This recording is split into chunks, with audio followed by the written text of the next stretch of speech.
what I'm going to do is just tell you just a couple things about our next presenter. So it's Carine Clark. Carine is the CEO of Merit CX. Just a couple things so she has 25 years experience of leading software companies and just doing amazing things with them. Just a couple things that you can make note of. In 2015, Carine was ranked she was the CEO of the Year by Utah Business Magazine.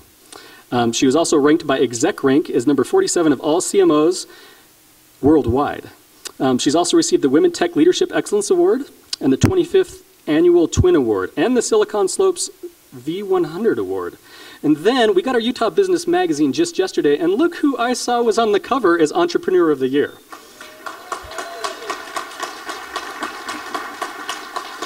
So my friends, we're in for a real treat. It's my pleasure to turn the time over to Carine Clark.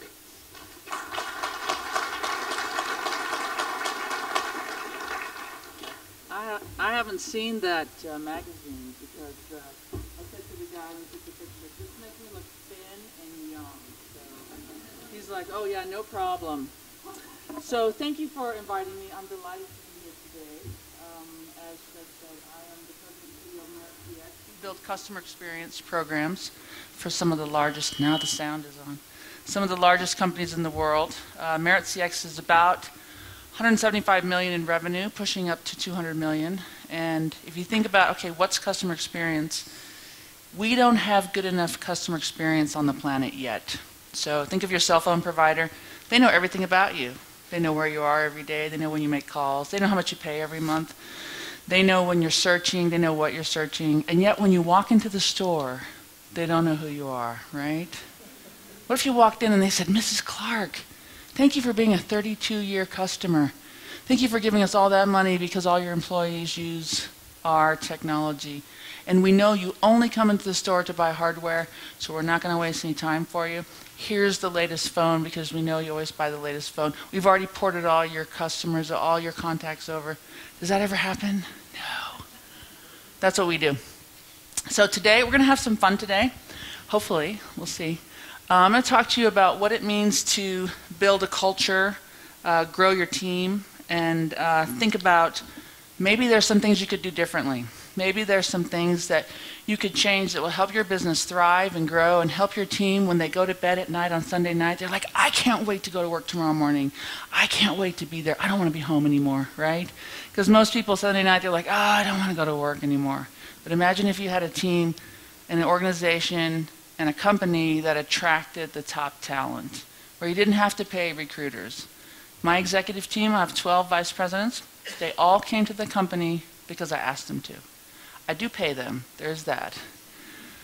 But I didn't pay a penny in recruiting fees because our company is a wonderful place to work and we're growing. People want to be with successful teams. People want to be where they can make a difference. People want to be where they can see their fingerprints on the success.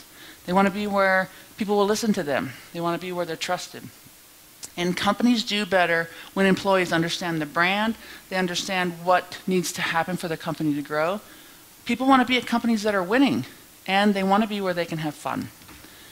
So today we're going to talk about building your culture, growing your team, and then how do you watch it thrive? How do you make sure it does everything that you want it to do? Well, now we're going backwards. So we put, Merit CX really is the marriage of two companies. So Allegiance Software, a small technology firm in South Jordan, Utah, about 7 million in revenue, 13 by the time it was merged. All developers, a few salespeople, engineers who wore shower shoes but never showered. True story, true story. In their 20s, wanted to have Pop-Tarts for nearly every meal. If you fed them, they would never leave. They didn't drive to work, they took tracks. The founder, fabulous, Adam Edmonds, started the company in 2009, graduated with a master's in accounting, but didn't want to actually have a job. So his claim to fame is that he never really had a job. And so when I came to work there in 2013, they said, oh, finally the grown-ups have showed up. Wonderful company, kind of like a teenager. Not a lot of discipline around things that might help the company grow, but had been very successful. And then Merit's Market Research, part of a $1.8 billion family business that has been around for 122 years. that their average tenure for employee was 21 and a half years. So longer than most of the employees at Allegiance had been alive. Truly, very structured, wonderful company, wonderful brand, about 160 million in revenue, done some of the largest customer experience programs on the planet. Think of Ford Motor Company in 60 plus countries and 60 plus languages and a 40-year contract. It's 20 million a year. So more money in one contract than Allegiance. So marry these two companies together. What a task. So the first thing we had to do is figure out, okay, what employees do we have? We had two organizations, very different. I would not hire the woman in the center. I think she might be the Unabomber. This guy might be an undertaker. You probably have folks in your company like this too, where you're like, not so sure if they really belong here, but who do you have in your company? What are they doing for you? Okay? So we put Merit CX together. We said, all right, we have a special opportunity here to do something different. We can build the culture, we can build the company that we want, because there's wonderful things from both organizations that we should consider, and there are things from both organizations that we don't love. Like the no showering bit was not my favorite. So if you look at your culture for your organization, so I know a lot of you work together for a while, I know a lot of you are in government jobs, some of you might be in smaller family businesses. You can ask these questions no matter what you do. So does your culture really drive what you're doing? Are there unintended consequences of your culture? And I'll talk more about that. How old is your culture? Is it a good thing? Is it a bad thing? Are there things that you love about your teams? Things that you don't love about your teams? Are you stuck with your culture? If you're in a family business, you might be stuck with that, but there's still things that you can do. Is your company a loose confederation of warring tribes? Because a lot of companies are like that, right? We will get along until we can stab you in the back. Does your company operate on a scarcity mentality, or you have abundance? You can tell because if there are no post-it notes in the office storage cabinet, that means there's scarcity. I'm going to take it so I have it if I need it, right? You're laughing because people do that. Paper clips too, the big paper clips, right? I can always tell if organizations are scarce or abundance based on the supply cabinet. Is there harmony in your company? Or do you have artificial harmony? Where let's all get along, but we really can't stand each other, right? Well, this is the organization I wanted to build, right? This is my team. I actually have a guy that's like this. I am Groot. I have that guy. He's fantastic. Are your employees empowered? Are they self-thinking? Are they self-healing? Are they pretty resilient? Are they able to bounce back? Are they fully formed adults, right? Or do you have children that you're babysitting? I have some children that I'm babysitting. Do you have people in your organization that come to you and say, I only have 12 ceiling tiles in my cubicle, and the guy next to me has 14 ceiling tiles? That is a true story. That is not someone I want in my organization. So I'm like, could you tell me your name again? Because I want to make sure I get rid of you. Do you have people that, hey, we're talking about what's it going to take to grow, right? We're going to talk about what it takes to thrive. And when you got that employee counting the ceiling tiles, I promise you, the other employees don't like that guy. Because he's not helping, because he's spending time counting the ceiling tiles. Do you have people who are always asking about their salary? The thing about cracks me up about that is that the employee that asks me about their salary, well, I need to make more money. And it's like, you came here for that crummy salary, right? You must be a terrible negotiator. A job is, I'm trading you your time for, like, I'm giving you money to do a job. So if you took a low salary and that's just going to be your grind forever, that's really on you. Right? So we should have the salary conversation once a year. If you have an employee who's focused on their salary, they might not be the right employee for your team. Do your employees have a sense of urgency? Are they hungry? They want to get things done. Are they abundant? Do they want the whole organization to succeed? Or are they the one that's like, you know, if I win, but I don't care if anybody else wins? Do you have a tribe of believers? Do they believe in their quest? Or do you have some non-believers? You have some folks in there that, maybe they don't really believe what you're doing. Does your tribe, I call my team my tribe, because there's a lot of thought around how the tribe works, and everybody has an important job to do.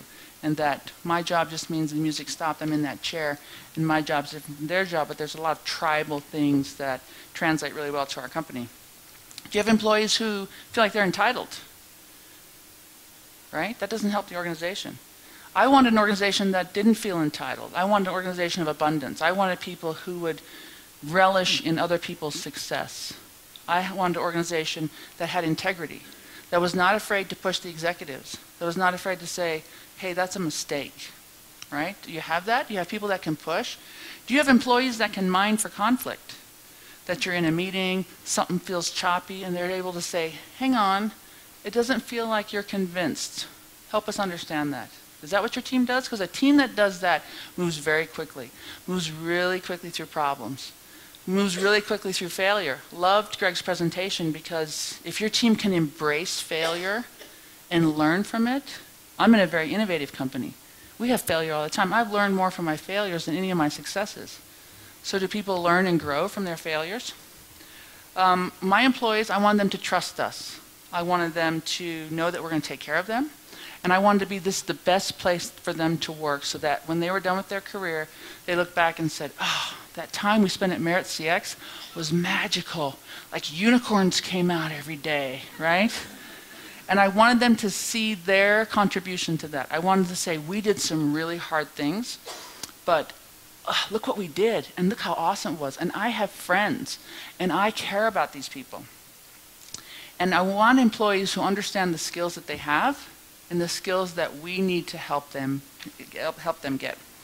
I wanted employees who were brave, who we could trust, and they could trust us. So I'm going to share with you some changes we made for both companies and how this has created this culture. Is it perfect? No, because the unicorns aren't there yet. But we have a lot of fun. So you should build what you want. Make sure you review your policies. Make sure they're driving what you care about. Make sure it's really getting you what you need. I had an opportunity to present at this Global World Forum for Site Selection. And Conway's the company that managed it. I met with the CEO of Conway, and we had this conversation about dress code. So he came to my office, and he's like, wow, your people work in their pajamas. And I'm like, this is true. I dress like this, but the rest of the kids don't necessarily.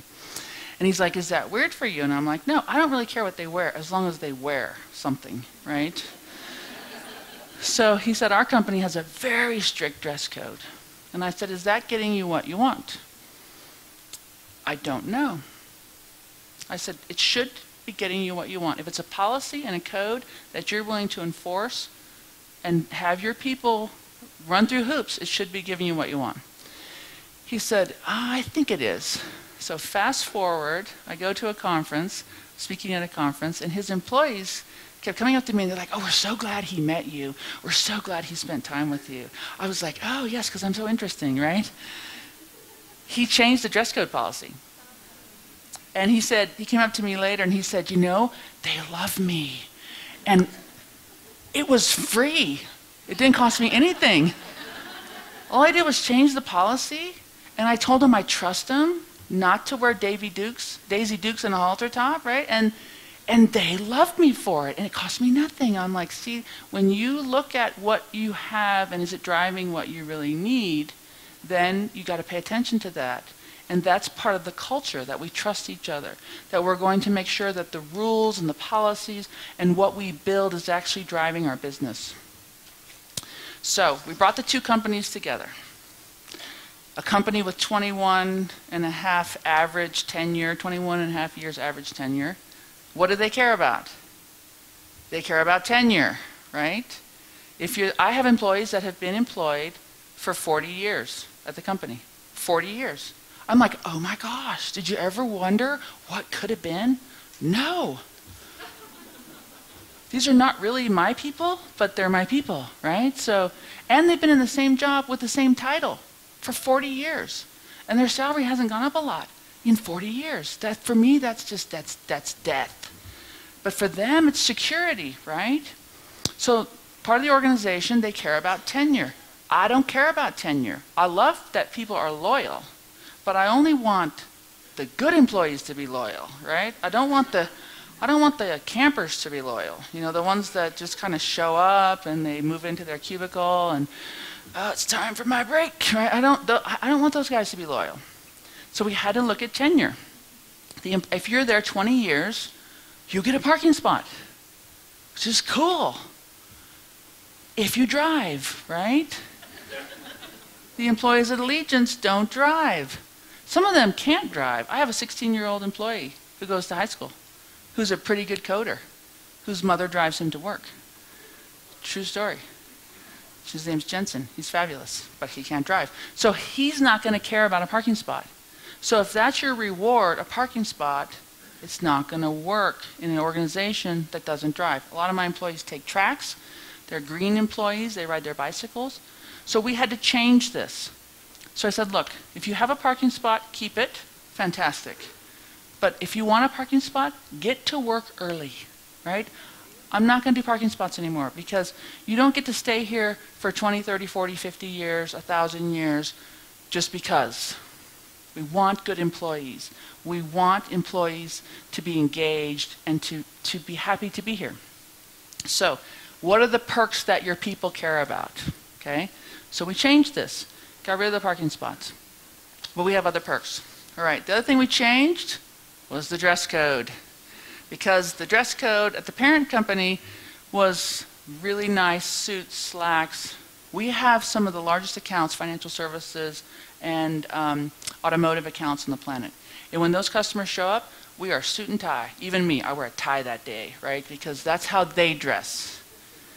But to make the whole company dress that way, it's kind of weird to me.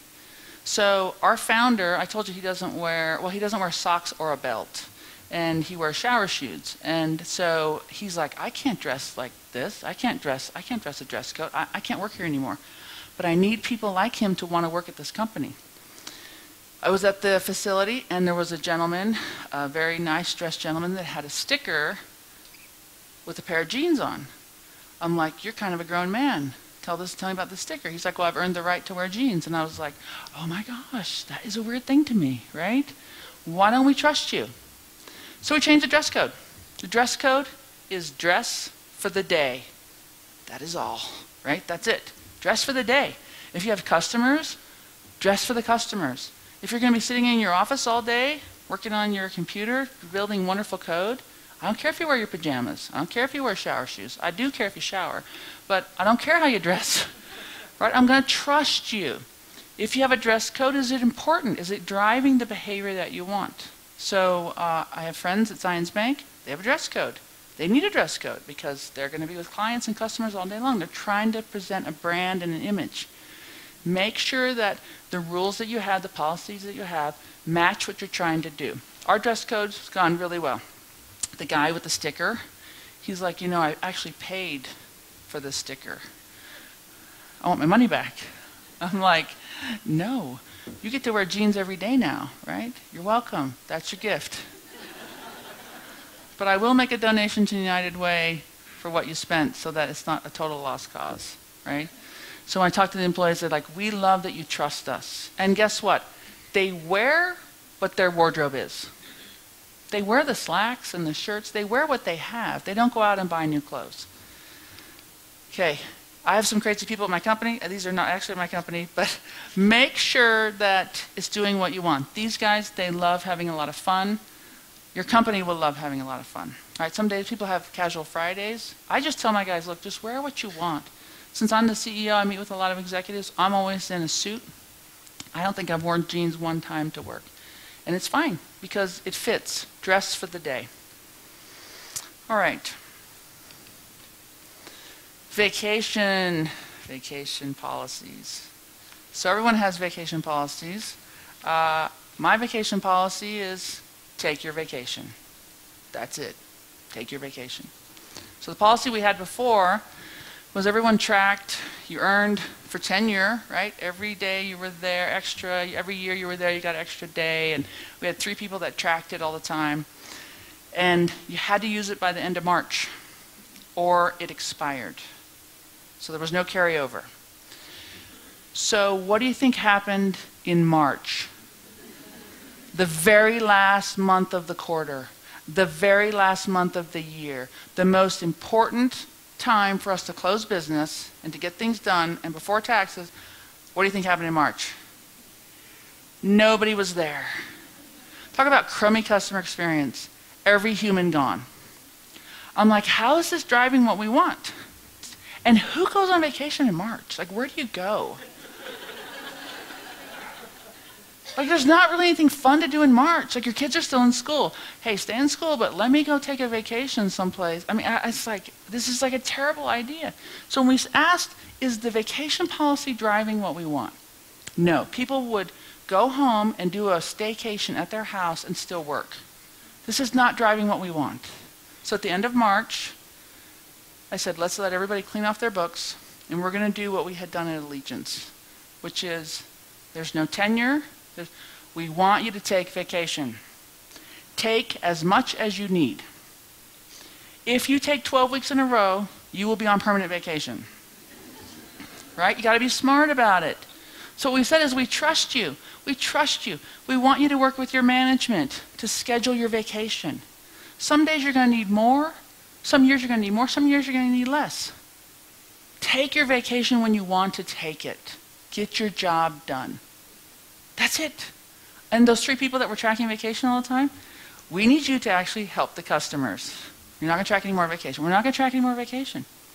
So, true story, I had a woman contact me from Brigham Young University. She wants to work on our team. She's been at BYU for 25 years. And she won't apply to other companies because she won't get as much vacation at the other companies because they track tenure, years of service for number of vacation days. So that one change for us means that we're attractive to engineers that are seasoned, who have been at their companies for a really long time, that will not leave their companies because they don't want to walk away from these perks that they've gotten. And so when I was looking across the team, it's like, oh, this is why when we open up senior position of Vice President of Engineering, we get some really good candidates because they can still take vacation, which they feel like they've earned. So think about, is your vacation driving what you need? There are companies, so the CEO of Evernote, he gives his employees $1,000 spending money to spend on vacations. They have to go, oh, there's a better one. There's a better one. Full contact center, cloud-based contact center. They give their employees $7,500 a year to go on vacation with their family. That's for a family of 4. And they have to show that they've actually gone on vacation. You think those employees love that company? Yeah, they're the ones that Sunday night, oh, I can't wait to get to work, right? So make sure your vacation policies are doing what you want it to do, okay? All right, benefits. I love benefits. Because I'm one of those people that thinks companies should take care of their employees, that you should provide really good benefits. I'm also one of those executives that believes employees shouldn't have to pay a lot out of pocket because it's a hardship for a family with children. So, you know, one, if you're the employee, plus 1 more, plus children. And it just feels to me that companies that are doing well really should take care of their employees. You guys probably all have great benefit programs. But when we were at Allegiance, and even Altiris before that, which was the company I was before Symantec, is that Greg Butterfield taught me if you can pay 100% of their out-of-pocket expense, that's a benefit. So we've made that a differentiator for our employees, that we really try to cover their costs and provide really good benefits so that they can take care of their families. So when a company's self-insured, sometimes they kind of lose sight of what you're trying to do. So when we put the 2 companies together, benefits programs were really different. The Allegiance employees had no out-of-pocket expense for their benefits. Now remember, they're a young population, right? So I can do that. I can do that and act like it's a big deal when, you know, it was not that much more expensive for me to cover their costs. Remember, the other companies has an older population, right? These employees have been there for their whole career. So their out-of-pocket was $550 a month out-of-pocket for a family. And they had to provide blood tests once a year, them and their spouse. My husband is never going to drag himself in to give somebody blood. So I was like, this isn't going to work. I got to have a better program. So I went to a really nice company called Diversified and said, here's what I want. I want the best benefits that I can provide: health care, dental, eye, because I want to take care of these employees, and I want it to be a competitive advantage for recruiting people. When they look at us, I want to be like, oh yeah, benefits best, no out of pocket. So came back with a proposal, worked on it with the team.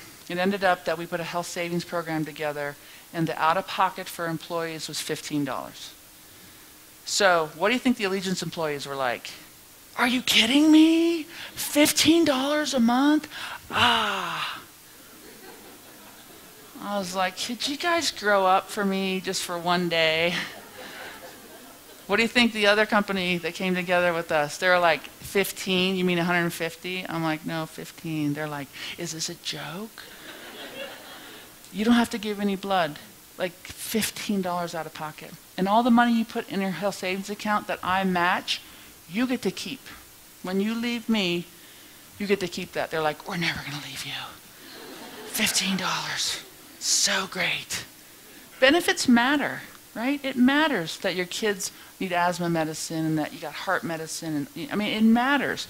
This can make a difference. My employees are super loyal because I hire the best people. And guess what?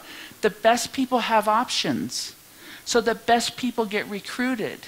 So the best people are always getting people calling them and say, hey, come work for my company. So if I can have one more reason for people to stay, the best people, this is one of those reasons. All right. This is one of my favorite subjects. Performance reviews. I picked this image myself because, you know, like performance reviews haven't really changed a lot in the last, I don't know, 50 years. It's kind of caveman stuff, right? So you fill out all this 360 information, you get all the people that really like you to fill out the information, you consolidate it all together, you tell your boss, this is why I'm so great. You sit down with your performance review once a year, you find out that you're ranked at the bottom, right? That's ridiculous. You should never find out at a performance review information that you don't already know. When they tell you we're going to put you on a performance improvement plan, it should not be a surprise to you. You should be like, oh, you should put me on months ago, right? It should never be a surprise for you. Except we as a culture are a bunch of big fat chickens. We are. We don't want to tell people when they're not measuring up. We don't want to tell people when they have behavioral issues. We don't want to tell people when their performance is not where it should be. But we make ourselves do it once a year at a performance review. Right? To me, that is just, it goes against everything I believe, and it's an integrity issue. If you think I'm doing a terrible job, then you should tell me, and tell me soon, and tell me what I need to do to improve. Tell me what the bar is, tell me what I got to do to get there, and I will get there. So the performance reviews in my company are very different. We have a website, you go and put your goals in, your manager looks at it, approves it, and then we pay you your bonus based on how well you do in those goals. And we have frank conversations all the time. So we're always mining for conflict. And we believe that we trust these employees and that we trust them with information about how they're doing and that we are brave to tell people that they're not measuring up. Okay? So I have 12 executives and they get feedback from me all day long. You are terrible at this. And they're like, why you gotta tell me that way? I'm like, okay, you suck. That translates to the same thing. Get this fixed. It's never a surprise with me. And I want that to be all the way down to the organization. And it's hard to do because you got to teach, train, you got to help people understand how they need to have the language of that. Because we're not born with that naturally. We're not born handling conflict naturally. But if you really love someone, and I use love not in a weird way, but I mean, if you have you care about your employees, they deserve to know the truth. They deserve to know if you don't think they're measuring up. And they deserve to know what you're going to do to help them. Okay? So I see so many organizations that put up with really bad behavior, put up with really poor performers. So one of the hardest things to manage is a top performing employee who's a horrible human. Right? So they're performing everything that they've listed, but yet the organization, people are looking for ways to kill them. Nobody wants to follow them, and they're kind of a bully, right? Those are the hardest people to get out of the organization. They're hard because you get seduced by the fact that they're producing. I had a sales guy producing all this revenue. Everyone hated him. And finally I'm like, we have to get rid of you. He's like, I'm producing. I'm like, nobody wants to follow you. Nobody wants to do demos for you. People want you to fail. That means I fail if people want you to fail, okay? So think about your performance reviews. Think about, are they really driving conversations that you should be having all the time? Are they really driving improved performance? Is it really measuring what you care about? When I worked at Symantec, I was a chief marketing officer. And when you're an executive, they don't really do performance reviews. Someone's like, oh yeah, they're not terrible, and so let's give them a raise. And so every year I wrote up this document of reasons to believe why I am your best employee, right? And it was a bit cheeky, but I was very specific about things that I thought that I had accomplished. Very measurable. So when I quit Symantec, I went back to my file. All those things were in my file, like he had written them about me. And I was like, okay, I'm onto something here. I'm going to rewrite my own future, right? I'm going to rewrite my own history. But I had made the effort to help my boss understand what my contribution was to the organization. You should be talking to your employees all the time. You should be managing employees all the time, because the most expensive resource you probably have is your people. And the better the organization is at managing performance, at managing growth, the more the organization will thrive. Okay, how do you communicate inside of your organization? What tools do you use? If you call me, you cannot leave me a voicemail, because I don't have voicemail, because I never check it. I had voicemail for years. I'm like, why do I have voicemail? I never check it. If you want to get to me, you got to be like Chris. Chris did not leave me a voicemail. Chris is the reason I'm here, by the way. Mr. Charming, my dad.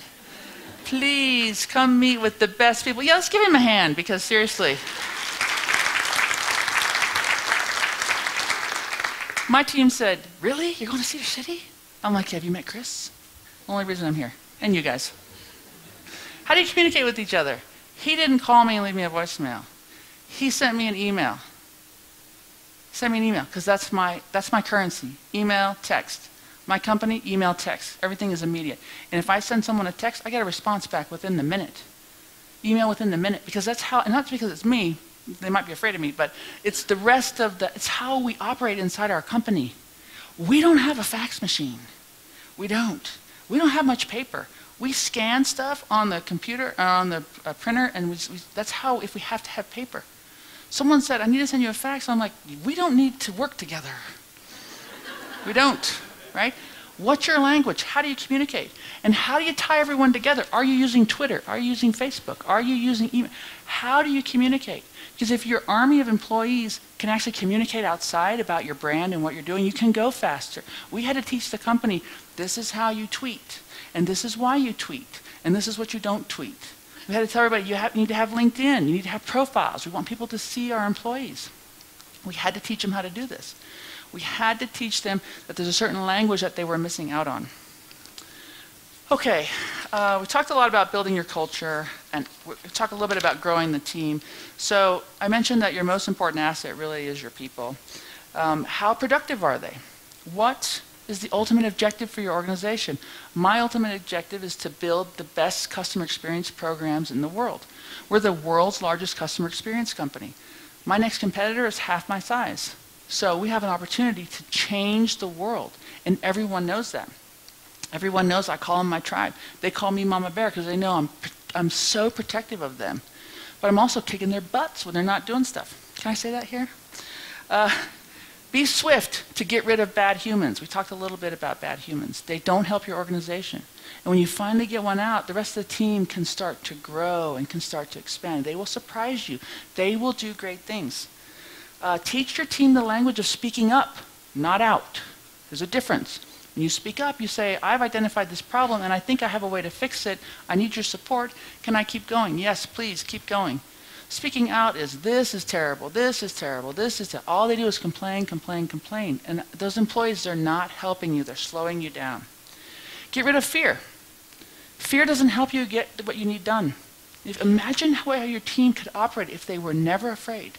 If they were never afraid to call back a customer, if they were never afraid to challenge you, if they were never afraid to push, imagine how much your organization can do. And look at yourself. See if you're creating that fear or if you're afraid too. Invest in the team. Teach them. Spend time with them. Mentor them. Help them understand what you expect from them and what they need to do. Hire for fit, and potential. Err on the side of potential. I had 2 candidates. One I felt had more potential than the other one. Both had great resumes, both had great pedigrees, both really terrific candidates. One of them, the one that I didn't know had enough potential, feel like had enough potential, did not know the name of the front desk person that had managed their schedule for 2 days. So in my book, that was a bad human. Because the other guy knew her name and actually brought her a little box of chocolates because she had done so much work for him. And I'm like, I'm picking him. And my team's like, this other guy's so great. I said, might be a bad human. Because Michelle runs our front desk. No one wants that job. She's done it for like 4 years. She's like a black Mary Poppins. She just loves everyone in the bosom of our company. She's important to me.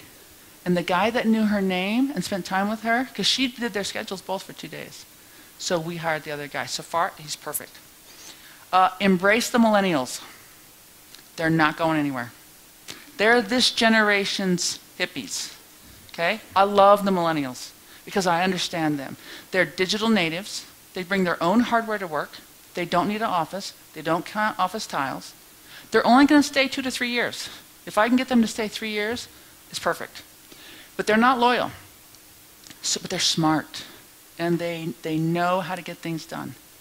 And sometimes you got to beat them upside the head. So I have one millennial who came into my office. He's like, hey, I'm taking this other job with a competitor. I was like, okay, well, talk me through that. Kind of unpack that for me. I go, are they paying you a lot more money? No, not really. Same salary. Okay, are they buying you a car or something? No, not really.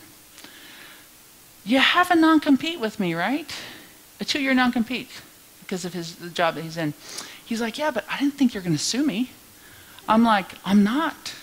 My attorneys are. And you're going to be poor. And he's like, well, I'm already living in my parents' basement. I'm like, okay, so what is it you need? He's like, I just need a change. Okay, how about this job over here? Completely different change. And I'll even give you more money.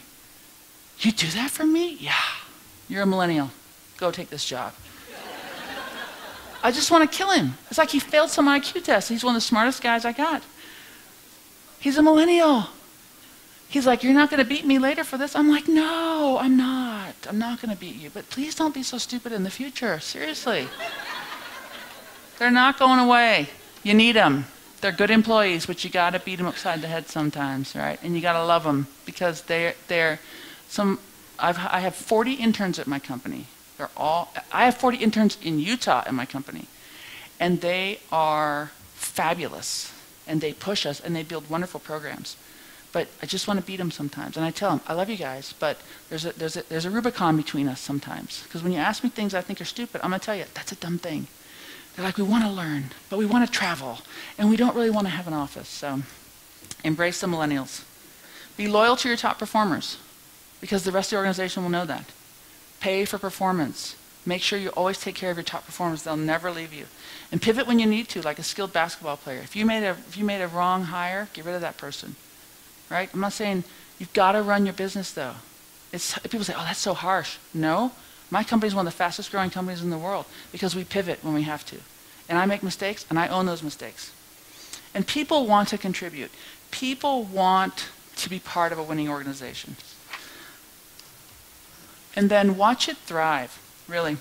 Because if you build an organization, you will find the campers. You build an organization like this that's fast, that people are mining for conflict, there's no politics, you will find the campers. A camper is someone who has quit and stayed. You know who those people are too. They've quit and they've stayed. You don't really want to work with them. They're like punching a clock. They do the minimum amount. Whenever I talk to my employees, I'm like, I know who you are, and either you leave or I throw you out. Because if you don't want to be here, thank you for what you've done, please go. Because we want people who want to be here. We're going to thrive as a team, and we don't need anyone slowing us down. So thank you what you've done. And I had employees said, look, I'm a researcher. I don't really want to be at a tech company. Thank you for being honest. Thank you. Let's help you find another job. First, let's fix your LinkedIn that you never have ever done before, and let's make sure it shows what you've done. But please go somewhere else, because people should be where they want to be. I tell my team, Lincoln freed the slaves, right? We don't have any slaves. And if you do this, you'll actually have really happy people. They will love to come to work. They won't leave you. You have to throw them out. They won't want to leave. They'll love building something special. This is our employee handbook. You see, it's not a handbook, right? The other handbook we had was like 200 pages. And I said, who has read this? And this one guy's like, yeah, I've totally read it. I'm like, I put a $100 bill on page 45. He's like, well, I didn't get to 45. I'm like, that handbook is not helping us do what we need to do. This is our handbook. It says, embrace challenges, be a humble champion, try harder, go farther, lift others, show integrity, create great experiences, confront your fears, share happiness, be positive, enjoy life, smile more. This is what my company is about. And we have our employees take that bandana whenever they're on hard challenges. So they've climbed Kilimanjaro, they rode Lodija, there was a big race in California last weekend, and then they have that bandana, they send me those pictures, right? Because they're doing what that bandana says, love life, lift others. This is entirely possible. This is what we have at our company. And you can have this in your family, because really life is too short for crummy customer experience, and life is too short to be at a company that you don't love. And life is too short not to be at a place where you are valued and you are loved and that you're part of lifting others. All right, I have just a couple minutes. I can take a couple questions. I did bring some swag to pass out to those brave few that would like to ask a question, or I can give it all to Chris. Yes, sir. Yes, sir. Here you go. You are a member of Merit CX Elite. But we got to take a picture when I come off stage, okay? Ooh, I got a kiss. I'm coming back. I'm coming back. Isn't he lovely? Chris, can I take him home with me? Any other questions? I want to make sure. Yes, sir. Well, what advice would you give to a millennial who has to manage other millennials? So, it's okay. There's help. Be a student of what motivates them. They love experiences. They love opportunity. So the millennials that work for me, here's the speech I give them. You would never have a job, no other company will hire you for the jobs I'm giving you. Because I have a no beast of burden rule for my interns and my millennials. Meaning, if you come work for me, you're not going to make copies, you're not going to clean up junk. I'm going to say, I need you to improve our social program, go. Right? I give them really meaty projects. That's how I was able to hire 40 interns. Be a student. Figure out what they like, what they don't like. They value their time. Plus, they suffer from simultaneous partial attention. Think about it. It's like a thought grenade. It'll go off. You'll be like, oh, I get it. You're not wrong. I'm not wrong. They can listen to music and have Facebook open and play a game and write and talk and text their mother at the same time. This is my little millennial over here. This 22-year-old applied physics neuroscience major at Brigham Young University who did a TED Talk at 15. And because I understand that that's how he operates, he doesn't have to live in my world. I can make sure that his world, where he can thrive, is productive for him. People tell me, I hate my millennials. I'm like, you are going to fail. You're never going to be, you have to embrace them because they are wonderful. They're so smart. They look at the world with a different lens, and that lens will help you do a better job taking care of your customers. Because guess what? Some of your customers are millennials. One more question? Any more questions? Yes, sir.